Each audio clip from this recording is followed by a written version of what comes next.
Welcome back नाज़रीन। हम बात कर रहे थे नवाज शरीफ केस की कि आज आखिरी रेफरेंस जो था नैब का, उससे भी नवाज शरीफ बरी हो गए हैं। तो क्या अब मुकम्मल तौर पर नवाज शरीफ साहब को क्लीन चिट मिल गई है कि उनके रस्ते में कोई ऐसी रुकावट नहीं है कि वो इलेक्शन ना लड़ सकें या इस मुल्क के चौथी बार वज़ीर आज़म ना बन सकें? अब मामला ये है कि एक तरफ तो उन पर तनकीद की जा रही है और उन्हें कभी लाडले का खिताब दिया जा रहा है और कभी कुछ कहा जा रहा है, लेकिन जो अदालती कार्रवाई है वो आज सबके सामने हुई और आज जो तीसरा रेफरेंस था, आखिरी रेफरेंस था, उसमें भी उन्हें बरी कर दिया गया। इस तमाम सूरत हाल पर हमने दावत दी अपने प्रोग्राम में सीनियर सियासतदान जावेद हाशमी साहब को। उनसे हम बात करेंगे। शुक्रिया हाशमी साहब हमें वक्त देने का। सर, आप नून लीग के पुराने साथी हैं, नवाज शरीफ के पुराने साथी हैं। आज नवाज शरीफ को जो तीसरा रेफरेंस था उसमें भी बरी कर दिया गया है। क्या कहेंगे कि अब जो है वो तमाम रास्ते साफ हो गए हैं, तमाम चीज़ें क्लियर हैं उनके लिए? केसेस थे भी इस तरीके से बनाए गए थे कि उन्हें सियासी ज़िंदगी से निकाला जा सके। ठीक। ये नैब के सारे केसेस तकरीबन ऐसे ही बनते हैं और नैब खुद भी ऐसे ही बना था परवेज़ मुशर्रफ साहब के दौर में, ठीक है। जिसकी को पार्टी तब्दील करना होती थी, जिसको सियासत से बाहर करना होता था। तो एक ये नैब था जिसको मैंने हमेशा उस वक्त भी ऐब कहा। तो ये अब उनको सियासत में आने से रोकना मकसूद नहीं है। तो वो ये नहीं कह रहे कि मैं कह सकता कि ये फैसले ही गलत हैं, ये सही फैसले हैं। आज भी जो है सही हुआ है, उनको रोकना होगा। तो उसके अलावा और भी बेशुमार रास्ते उनके पास मौजूद हैं। तो उस लिहाज से अब इन केसेस की वो अहमियत नहीं रह गई। तो इसको उन्होंने ख़त्म करना था।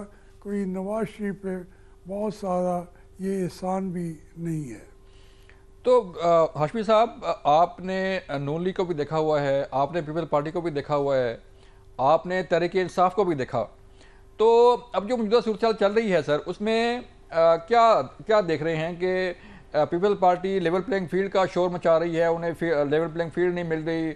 नवाज शरीफ जो है वो अपने तौर पे अपना काम किए जा रहे हैं। तो इलेक्शन में क्या देख रहे हैं? क्या कौन सी जमात जो है वो आपको दिख रही है कि इलेक्शन जीत रही है और उसकी उनकी गवर्नमेंट बन सकती है? देखिए, जो ग्राउंड रियलिटी है जी जी। वो और है। जहाँ तक पार्टियों का ताल्लुक है, ये गिले भी करते रहेंगे तो सबको मौके अभी तक तो दे रहे हैं। ठीक। सिर्फ एक पार्टी को मकसूद है सियासत से बाहर रखना, तहरीक इंसाफ को। तो उनको उनकी कोशिश भी है। उनकी पार्टी का लीडर भी जेल में बैठा हुआ है और मुकदमात का सामना भी कर रहे हैं। वो मुकदमात हैं सही या नहीं, लेकिन जैसे अब मैंने अर्ज़ किया कि मियां नवाज शरीफ पर भी सही नहीं थे, लेकिन उसकी अहमियत उस वक्त बना दी गई। आज इमरान खान साहब पर हो सकता है ये मुकदमे सही हों, लेकिन इस वक्त मकसूद है उसको उनको सियासत से बाहर रखना। तो वो चलते रहेंगे। और उसमें मुझे आप पूछेंगे तो मैं कहूँगा कि ये लेवल प्लेइंग गेम जो है वो तो जब होगी कि जब तहरीक इंसाफ को इंतखाब में हिस्सा लेने का मौका फराहम किया जाए। आपका फिर दूसरा सवाल होगा कि ये 9 मई का मुकदमा है, फलाने हैं, तो नवाज शरीफ को क्यों रिहा करें?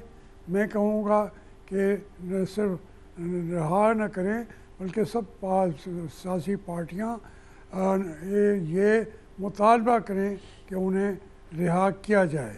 क्योंकि पाकिस्तान की ये तारीख बड़ी पड़ी है। शेख मुजीबुर रहमान जो थे, अगर ताला साजिश केस में थे और उनको रिहा करना पड़ा। ठीक है। फिर वो उस अगर ताला साजिश केस में तो कोई सज़ा नहीं हुए, फिर तो उनको खुद उनके बंगालियों ने गोलियों से मारा ना।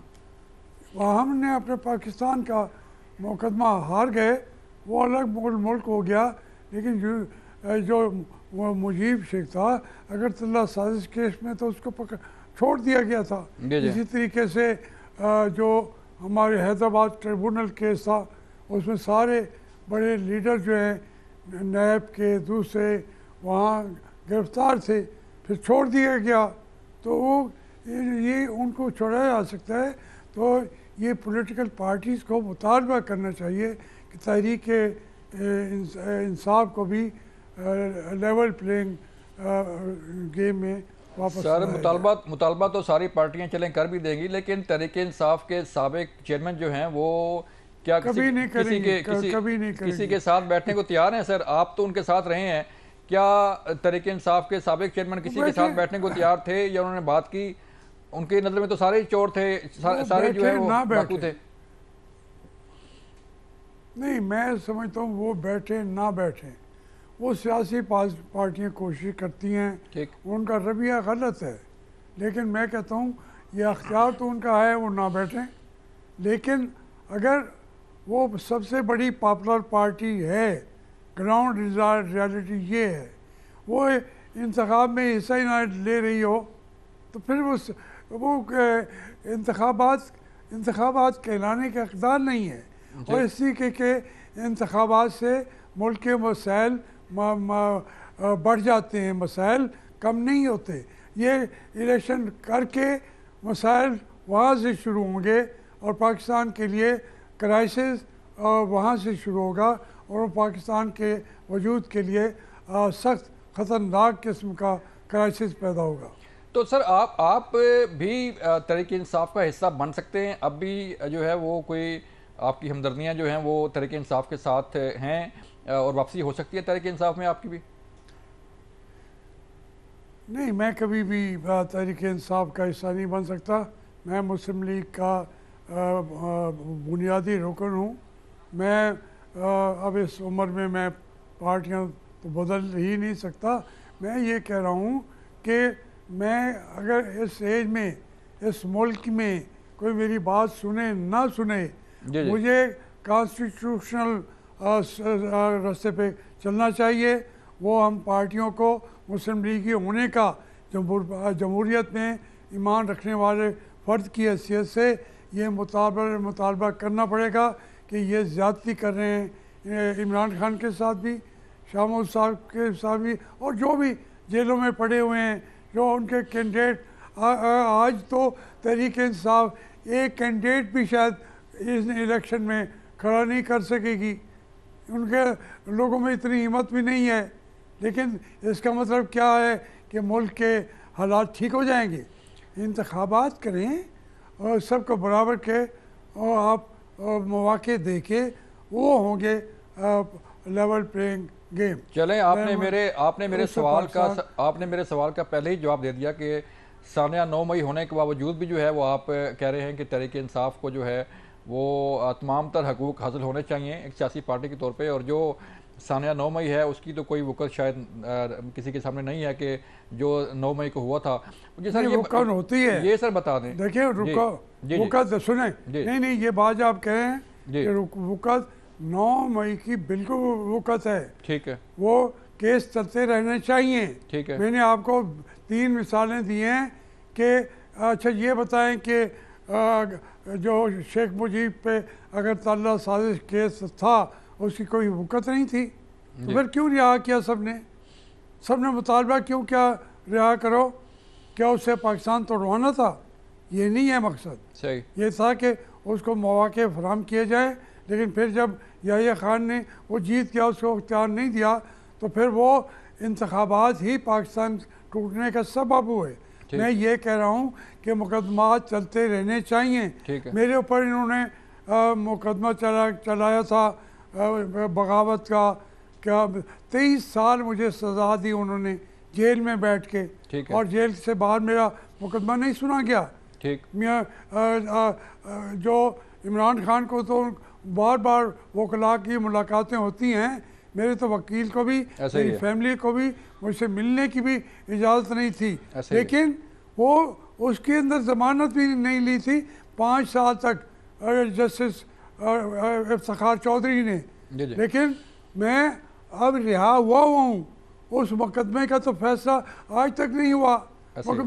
मुकदमा ये होता है ऐसे ही, ये मुकदमात होते चलें सर, होते ये ही सारी ऐसे बात है, हैं कि अपने मुकदमात मकासद के लिए मुकदमात इस्तेमाल चलते रहते करें। हैं सर, मुकदमात चलते रहते हैं। आपने फरमाया कि आप एक पुराने मुस्लिम लीगी हैं, तो क्या इस मुस्लिम लीगी का नवाज शरीफ से कोई रब्ता है, कोई नवाज शरीफ के साथ बैठने के लिए कोई बातचीत हो रही है, या क्या प्लान क्या है आपका सर?